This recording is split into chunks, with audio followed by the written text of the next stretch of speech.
हा video यूट्यूबचा algorithm तुमच्यासमोर आणलेला नाही आहे, तर तुमच्या आयुष्यामध्ये सध्या जे प्रॉब्लेम सुरू आहेत ना, त्या सगळ्या प्रॉब्लेम्सना हा अनुभव या व्हिडिओमध्ये खराखुरा अनुभव आहे.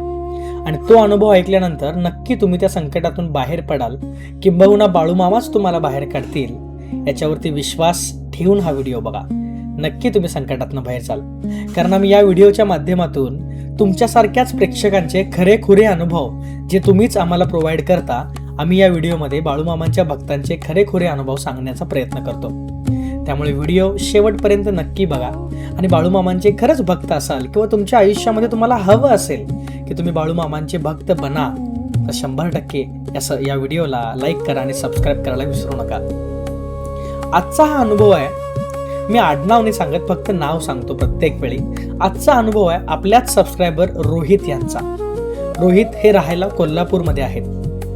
त्यांनी जसा अनुभव माझ्याशी शेअर केलाय, मी ॲज इट इज वाचण्याचा प्रयत्न करतो. तुम्ही तो अनुभव शांतपणे ऐका आणि यावरून तुमच्या आयुष्यात देखील असा काही प्रकाश पडलाय का, किंवा असा काही प्रकाश पडू शकतो का, बाळूमामा तुम्हाला आशीर्वाद देऊ शकतात का, याचा विचार नक्की करा. अनुभवाला सुरुवात करतो. त्या रात्री मला कोणच वाचवलं नसतं, हे मी कुणालाच कधीच सांगितलं नव्हतं. पण आज तुमच्या व्हिडिओच्या माध्यमातून सगळ्या भक्तांच्या पर्यंत माझी गोष्ट जावी ही माझी इच्छा आहे. ही गोष्ट 2019ची आहे. मी कामानिमित्त पुण्याहून रात्री उशिरा गावाकडे निघत होतो. पुण्यामध्ये मी एका ठिकाणी काम करतो, पण रोजच्या रोज काम नसल्यामुळे मी आठवड्यातून एका दुसरा दिवस पुण्यामध्ये जातो. आणि त्या दिवशी देखील कामानिमित्त पुण्याला गेलो होतो आणि रात्री उशिरा गावाकडे परत येत होतो. वेळ झाली होती साधारण 12:30. रस्ता पूर्ण ओसाड होता. आजूबाजूला फक्त अंधार होता. मी तसं सहसा 2 व्हीलरवरून जास्त प्रवास करत नाही, पण यावेळी केला होता. मी ज्यावेळी परत येत होतो तेव्हा अचानक माझ्या लक्षात आलं की माझ्या मोबाईलची बॅटरी देखील 5% आली आहे. कारण मी माझ्या मित्राला फोन लावण्यासाठी खिशातून मोबाईल काढला आणि पाहिलं की बॅटरी तर 5% आहेच, पण मोबाईलला नेटवर्कही नाही आहे. मी तसंच थोडं पुढं जात राहिलो. अचानक का कुणास ठाऊक पण गाडीमध्ये थोडासा आवाज यायला लागला.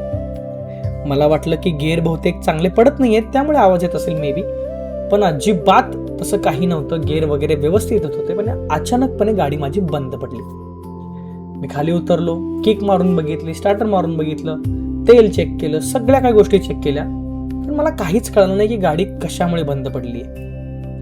थोडी झाडांची सळसळाट ऐकू यायला लागली. माझ्या मनामध्ये थोडीशी भीती यायला लागली. दूरवरून कोणीतरी चालत येताना दिसलं. पांढरे धोतर होते.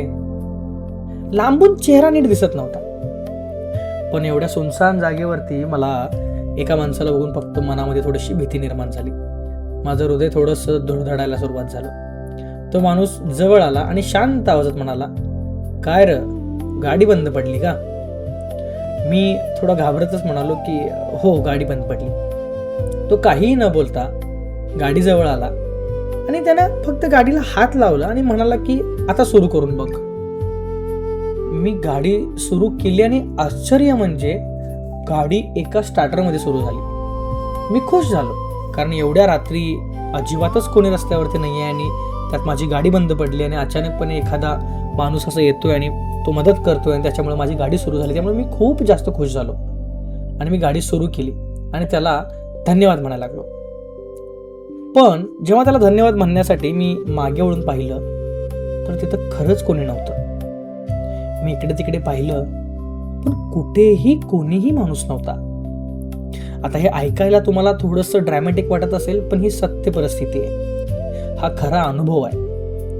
मी अचानक इकडे तिकडे पाहायला सुरुवात केली, पण मी जिथं बघेल तिथं कोणीही नव्हतं. अचानक थंड वारा आला आणि माझ्या अंगावरती काटा यायला लागला. मी पटकन गाडीवर बसलो आणि तिथून निघालो. घरी पोहोचलो तेव्हा आईनं विचारलं, काय झालं, एवढा काय घाबरलेला दिसतोयस? मी जे काय झालं होतं ते सगळं काही तिला सांगून टाकलं. आई म्हणाली, शांत हो, तू निघताना बाळूमामांचं नाव घेतलेलंस ना? खरंच मंडळी, मी थबकलो. कारण निघताना मी खरंच मनात म्हटलं होतं की बाळूमामा माझ्या पाठीशी कायम आहेत आणि मला कधीच अडथळा येणार नाही. आई देखील हळू आवाजात म्हणाली, तो कोणी साधा माणूस नव्हता, बाळूमामांनीच तुला या संकटातून बाहेर काढले. त्या दिवसानंतर मी बाळूमामांचा खूप मोठा भक्त झालो आणि त्यानंतर माझ्या प्रवासामध्ये कधीच अडचण आली नाही. मित्रांनो, हा अनुभव कसा वाटला हे कमेंटमध्ये सांगाच. पण त्याच पद्धतीने तुम्ही कधीही कुठेही ट्रॅव्हल करत असाल, प्रवासात असाल, तर नक्की एकदा बाळूमामांचा वरती विश्वास ठेवून त्यांचं नाव घ्यायला विसरू नका. कारण तुमच्यापैकी खूप जणांना माहीत असेल की खरंच प्रवासात असेल किंवा कोणत्याही संकटात असेल, पाठीराखा हा बाळूमामा नक्की असतो. व्हिडिओ आवडल्यास नक्की शेअर करा आणि कमेंट बॉक्समध्ये तुमचे देखील काही अनुभव असतील तर ते शेअर करायला विसरू नका. धन्यवाद. जय बाळूमामा.